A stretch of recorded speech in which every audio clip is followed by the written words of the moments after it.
ప్రభుత్వ పాఠశాలలో పంపిణీ చేసిన పాఠ్యపుస్తకాల్లో ఎన్సీఆర్టీ పొరపాట్ల వల్లనే ముద్రణలో తప్పిదం జరిగిందని పరిగి ఎమ్మెల్యే రామ్మోహన్ రెడ్డి అన్నారు. బీఆర్ఎస్ ఎల్పీ విలీనం అనేది ఎమ్మెల్యేల ఆలోచన మీద ఆధారపడి ఉంటుందన్నారు.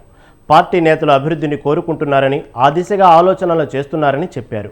విద్యుత్ కొనుగోలులో కేసీఆర్కు ఈడీ నోటీసులు అందాయని, జైలుకు వెళ్లడం ఖాయమంటున్న రామ్మోహన్ రెడ్డితో మా ప్రతినిధి రాజు ఫేస్ టు ఫేస్. అధికారులు కొంత నిర్లక్ష్యం వహించారంటూ కూడా కాంగ్రెస్ పార్టీ కావచ్చు, అలాగే ప్రభుత్వం పెద్దలు కూడా మండిపడుతున్నటువంటి పరిస్థితి ఉంది. గత ముఖ్యమంత్రి పేరు కొనసాగిస్తూ పాఠ్యపుస్తకాల ముద్రణ జరిగింది. అదేవిధంగా పంపిణీ కూడా, విద్యార్థులకు పుస్తకాల పంపిణీ కూడా జరిగింది అంటున్నారు. ప్రస్తుతం మనతో పాటు పరిగి ఎమ్మెల్యే రామ్మోహన్ రెడ్డి గారు ఉన్నారు. సరే, ఎక్కడ జరిగింది ఈ నిర్లక్ష్యం? ఏంటి సార్ అసలు? విద్యాశాఖ పరిధి లోపల ఎన్సీఆర్టీ అనే ఒక విభాగం పనిచేస్తుంది. ఈ ఎన్సీఆర్టీ వాళ్ళే ఈ పుస్తకాలు ప్రింట్ చేసే బాధ్యత వాళ్ళు తీసుకుంటారు. వాళ్ళు చెప్పడం ఏంటంటే, కేవలం ఒక తెలుగు వాచకంలోనే కొన్ని క్లాస్ రూమ్స్కే, అది కూడా కొంత స్టాక్ మాత్రమే ఈ విధంగా జరిగింది. పాత స్టాకు కొత్త స్టాక్లో కలిసి ఈ విధంగా పొరపాటు జరిగింది అని వాళ్ళు చెప్పడం జరుగుతుంది. అయినా సరే మేము ప్రభుత్వం తరఫున ఆదేశాలు ఇచ్చినాం, వాళ్ళకు నోటీసులు జారీ చేయమన్నాం. నోటీసులు జారీ చేసారు. వాళ్ళు రిప్లై వచ్చిన తర్వాత వాళ్ళపైన తగు చర్యలు తీసుకోవడం జరుగుతుంది.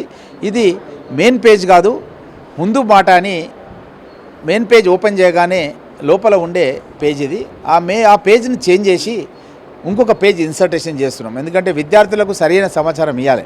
పాఠశాల స్థాయి విద్యార్థుల లోపల తెలంగాణ రాష్ట్ర గౌరవ ముఖ్యమంత్రి ఎవరు, ఇలాంటి ప్రశ్నలు ఉంటాయి. కాబట్టి వాళ్ళకి పాత ముఖ్యమంత్రి పేరు ఇస్తే పొరపాటున అదే రాస్తే రేపు పొద్దుగాల మార్కులు రాకుండా ఫెయిల్ అయ్యే అవకాశం ఉంటుంది విద్యార్థులు. కాబట్టి సరైన సమాచారం విద్యార్థులకు ఇవ్వాలన్న భావనతోనే ప్రభుత్వం ఆ పుస్తకాన్ని రద్దు చేయలేదు, ఆ పుస్తకాన్ని హైదరాబాద్ తీసుకురాలేదు. స్థానికంగా ఉండే ఎంఈఓ కార్యాలయాల్లో పేజీ మార్పిడి, ఒక పేజీ మార్చేస్తున్నాం అనమాట. బ్యాక్ సైడ్ వందే మాతర గీతం కూడా ఉంటుంది. ఆ పేజీ మార్చి అక్కడ పెట్టడం జరిగింది. ముఖ్యంగా ఒక్క పేజీలో చిన్న అంటే సీఎం పేరు మాత్రమే తప్పుగా పొరపాటుగా పడింది అనేది అధికారులు చెప్తా ఉన్నారు. అయితే ఇతర రాష్ట్రాలతో చూసుకుంటే గతంలో జయలలిత బొమ్మ ఉన్నటువంటి పాఠ్యపుస్తకాలు కావచ్చు, అలాగే స్కూల్ బ్యాగులు కావచ్చు, ఇటీవల ఆంధ్రప్రదేశ్లో ఏర్పడినటువంటి ప్రభుత్వం గత ముఖ్యమంత్రి ఫోటో ఉన్నటువంటి బ్యాగులు కావచ్చు, ఇతర వస్తువులను కూడా పంపిణీ చేసేందుకు ఆ ప్రభుత్వాలు నిర్ణయం తీసుకున్నాయి. ఎందుకు ఇటువంటి ఈ చిన్న విషయంలో కూడా ఎందుకు కాంగ్రెస్ పార్టీ కావచ్చు, ఆ ప్రభుత్వం కూడా ఎందుకు రాద్ధాంతం చేస్తూ ఉంది అనేది కూడా బీఆర్ఎస్ వర్షన్గా కనిపిస్తుంది. ఆంధ్రప్రదేశ్ రాష్ట్రంలో కానీ, తమిళనాడు రాష్ట్రంలో కానీ టెక్స్ట్ బుక్స్ ప్రింటింగ్ లోపల పొరపాటు ఎక్కడ జరిగిందంటే, ఒక బుక్కు మెయిన్ కవర్ పేజ్ అనేది ఉంటుంది. ఆ కవర్ పేజీలోనే గత ముఖ్యమంత్రుల ఫోటోలు వచ్చేసినాయి. ఇక్కడ కవర్ పేజీలో ఆ విధంగా పొరపాటు జరగలేదు.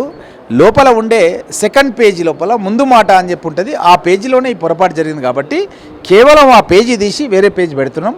దీని మూలంగా ప్రభుత్వ ధనం ఏం వేస్ట్ కావట్లేదు, ఎక్కడ ఎవరికి ఇబ్బంది జరగట్లేదు. స్థానికంగానే ఈ కార్యక్రమం జరిగిపోతుంది. వాళ్ళు పొరపాటు పడుతున్నారు. అక్కడ జరిగింది ఏంటంటే, మెయిన్ పేజ్ పైనే ఒక టెక్స్ట్ బుక్ పైన ఉండే కవర్ పైనే సోషల్ స్టడీస్ పైన ఫోటో గత ముఖ్యమంత్రి ఉన్నా సరే వాళ్ళు కొనసాగించారు. ఇక్కడ ఏంటంటే అలాంటి పొరపాటు కాదు, ఇక్కడ లోపల పేజీ లోపల జరిగింది. కాబట్టి ఇది సరైన సమాచారం ఇవ్వాలనే ఉద్దేశంతోనే మేము కొనసాగించాం. రైట్. మరో విషయానికి వస్తే, రాజకీయాల్లో రసవత్తరంగా సాగుతూ ఉన్నాయి. గతంలో చేసినటువంటి కేసీఆర్ చేసినటువంటి పొరపాట్లే కాంగ్రెస్ పార్టీ చేయబోతా ఉందా ఏంటి? పూర్తి స్థాయిలో కూడా బీఆర్ఎస్ ఎల్పీని కాంగ్రెస్లో విలీనం చేసుకునేటటువంటి కసరత్తు జరుగుతూ ఉంది అనేది కూడా పెద్ద ఎత్తున చర్చ జరుగుతూ ఉంది. దీనికి ఏం చెప్తారు సార్? కేసీఆర్ చేసినటువంటి పొరపాట్లే మీరు కూడా చేయబోతా ఉన్నారు. ప్రజలు వారికి ప్రతిపక్ష హోదా ఇచ్చారు, వారిని కూడా మీ పార్టీలో చేర్చుకునేటటువంటి అవకాశం కనిపిస్తుంది. కాంగ్రెస్ పార్టీ కేసీఆర్ కానీ బీఆర్ఎస్ కానీ అవలంబించిన ప్రజా వ్యతిరేక నిర్ణయాలు కానీ కార్యక్రమాలు కానీ ఎప్పుడు కూడా చేయదు. ఒక విధంగా ఆ విధంగానే చేయాలనుకుంటే మొన్న జరిగినటువంటి ఎంపీ ఎలక్షన్ల లోపలనే బీఆర్ఎస్ ఎల్పీ పార్టీని కాంగ్రెస్ పార్టీలో మేము విలీనం చేసుకునే వాళ్ళం. మాకు అలాంటి ఉద్దేశం లేదు. మా ముఖ్యమంత్రి గారు స్పష్టంగా చెప్పారు బీఆర్ఎస్ సంబంధించిన ఎమ్మెల్యేలకు, మీ యొక్క అంతరాత్మ ప్రబోధానికి మీరు లోన్ కండి, మీరు నిర్ణయం తీసుకోండి. అంటే మిమ్మల్ని మీరే ప్రశ్నించుకోండి, మీరు ఏ విధంగా అభివృద్ధి చెందుతారు. ఒక 7 లక్షల కోట్ల విధ్వంసం చేసి తెలంగాణ రాష్ట్రాన్ని 100 సంవత్సరాల వెనుకబడేటట్టు చేసినటువంటి కె చంద్రశేఖరరావు వైపు ఉంటారా?